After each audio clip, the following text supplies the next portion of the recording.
নারীরা নামাজে ৩টি ভুল করলে সারা জীবনের নামাজ বাতিল হয়ে যাবে। তারা যে নামাজ পড়ছে তাদের এই নামাজ আল্লাহর কাছে কবুল হবে না, তাদের নামাজ বরবাদ হয়ে যাবে।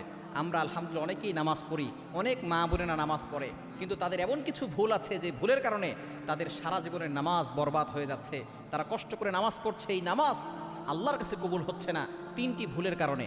নাম্বার 1, 1 নাম্বার হচ্ছে নারীরা যদি এমন হিজাব পড়ে যে হিজাবের পরেও তাদের চুলের কোনো অংশ বের হয়ে থাকে, তাহলে কিন্তু তাদের নামাজ আল্লাহর কাছে কবুল হবে না। অবশ্যই চুলটাকে ভালো করে ঢেকে রাখতে হবে, শুধুমাত্র মুখমণ্ডল দেখা যাবে, এছাড়া চুল যাতে করে বের না হয়ে যায়। অনেক মা বোন তো এমন আছে শুধু নামাজের সময় না, তারা বাহিরেও চুল খোলা রেখে তারপরে হাঁটে। নবীজি সাল্লাল্লাহু আলাইহি ওয়াসাল্লাম জানিয়ে দিয়েছেন, যদি কোনো নারী একটা চুল পর পুরুষকে দেখায়, ওই একটা চুল 70টা সাপ হবে। এক একটা সাপের মাথা হচ্ছে উটের মাথার মতো, এক একটা সাপের দেহ লম্বায় হবে সুপারি গাছের মতো, মোটায় হবে